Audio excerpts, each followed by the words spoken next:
അഭി പറയാണ് നിങ്ങളെൻ്റെ അച്ഛൻ്റെ മുന്നിൽ വെച്ച് ജാനകി അനാഥ എന്ന് പറഞ്ഞിട്ട് ആ വിഷമം കൊണ്ടാണ് അച്ഛൻ ജാനകിയുടെ അച്ഛനാരെന്ന് പറഞ്ഞത്.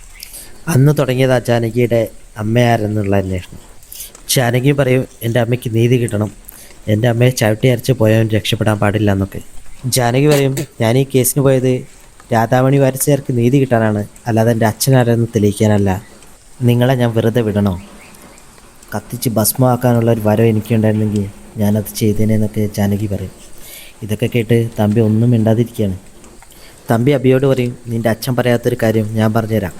രാധാമണി വാരിസുകാരെ എനിക്ക് ഇഷ്ടമായിരുന്നടാ, കല്യാണം കഴിച്ച് കൂടെ താമസിപ്പിക്കാനുള്ള ഇഷ്ടം.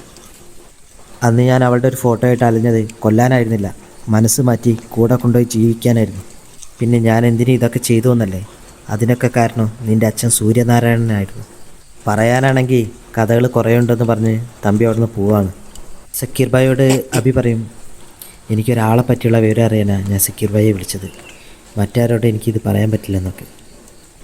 നകുലൻ പടവീടൻ എന്നെ തേടി വന്ന ഒരാളാണ്, അയാളുടെ ലക്ഷ്യം എന്താണെന്നൊന്നും എനിക്കറിയില്ല.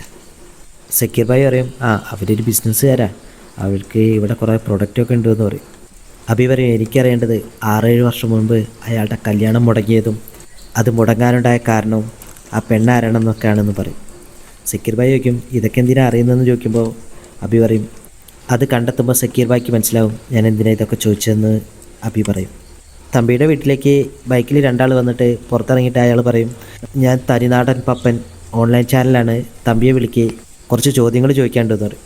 ഇത് കേട്ട് അപർണയ്ക്ക് ദേഷ്യം വന്ന് ചോദിക്കും തമ്പിയെ താവടെ കൊണ്ടുവന്ന് വെച്ചിട്ടുണ്ടോ എന്നൊക്കെ ചോദിക്കും. അപ്പോൾ അയാൾ പറയും തനിനാടൻ പപ്പൻ എന്ന് പറഞ്ഞാൽ ഇപ്പോൾ ഭരിക്കുന്നവരെ വരെ പേടിക്കും, ഞാൻ ആരാന്ന് ശരിക്കും അറിയാഞ്ഞിട്ടാണ് നിങ്ങളിങ്ങനെയൊക്കെ സംസാരിക്കുന്നതെന്ന് പറയും. അപ്പോൾ അപർണയുടെ അമ്മ പറയും അദ്ദേഹം ഇവിടെ ഇല്ല, എന്താ ചോദിക്കേണ്ടത് ചോദിച്ചാൽ ഞങ്ങളോട് ചോദിച്ചോളൂ എന്ന് പറയും. അപ്പോൾ അയാൾ ആ കേസിനെ പറ്റി പറയുമ്പോൾ അവർ ചെറുതായിട്ട് പേടിക്കും. ഈ ന്യൂസ് ആദ്യം റിപ്പോർട്ട് ചെയ്യാൻ പോകുന്നത് തനിനാടനാണെന്നൊക്കെ പറയും. ഇത് കേട്ടിട്ട് അപർണ ചൂടാവുകയാണ്. അയാൾ വീഡിയോ ഷൂട്ട് ചെയ്യാൻ തുടങ്ങുമ്പോഴേക്കും അമ്മ അപർണയും കൂട്ടി ഉള്ളിലേക്ക് പോവാണ്. നകുലനും ചേച്ചിയും അബിയെ കണ്ട് സംസാരിക്കുക. ബിസിനസ്സിലെ ഓരോ കാര്യങ്ങളൊക്കെ പറയുമ്പോൾ അബിയോട് ചേച്ചി ചോദിക്കും നിങ്ങളെ കമ്പനിയെ ഇത്ര വളർത്തിയിട്ട് എന്തിനാ സ്ഥാനമൊക്കെ ഒഴിവാക്കി പോകുന്നതെന്ന്. അപ്പോൾ അബി പറയും ഞാൻ എൻ്റെ അനിയന് വേണ്ടിയിട്ട് വിട്ടുകൊടുത്തതാണെന്നൊക്കെ പറയും. ഇതൊക്കെ കേട്ട് നകുലൻ പറയാം മറ്റൊരാൾക്കാണ് അവകാശമെങ്കിൽ വിട്ടുകൊടുക്കുന്നതാണ് നല്ലത്. അബി എന്ത് പറയുന്നു എന്ന് ചോദിക്കുമ്പോൾ അബി പറയും ആത്മബന്ധങ്ങൾ ഒഴികെ മറ്റെന്ത് വിട്ടുകൊടുക്കുന്നതാണ് നല്ലതെന്ന് പറയും. ഒരു കോള് വന്ന് നകുലൻ അങ്ങോട്ട് പോകുമ്പോൾ ചേച്ചി അവരുടെ കഥകളൊക്കെ അബിയോട് പറയാണ്. അവരുടെ ഹസ്ബൻഡ് മരിച്ചുപോയ കഥകളും നകുലൻ്റെ കഥകളും ഒക്കെ. നകുലൻ്റെ കല്യാണം മുടങ്ങിയതും പിന്നീട് അവൻ ഭ്രാന്താശുപത്രി കിടന്നതൊക്കെ. ഇപ്പോൾ അവൻ പതുക്കെ റിക്കവർ ചെയ്തു. അവൻ്റെ റൂം മുഴുവൻ അവളുടെ ചിത്രങ്ങളാണ്. അത് കണ്ടാണ് അവൻ ഉറങ്ങുന്നതും ഉണരുന്നതും ഒക്കെ. അബി ചോദിക്കും എന്താ അവളുടെ പേരെന്ന് ചോദിക്കും. അപ്പോൾ ചേച്ചി പറയാൻ വരും, പക്ഷെ പറയില്ല. പിന്നെ ചോദിക്കും അല്ലെങ്കിൽ എന്തിനൊരു പേര്, അവളെ എനിക്കൊരു പെണ്ണ് മാത്രമാണെന്ന് പറയും. അപ്പോഴേക്കും നകുലൻ വന്നിട്ട് അങ്കിള് വന്നിട്ടുണ്ടെന്നൊക്കെ പറയും.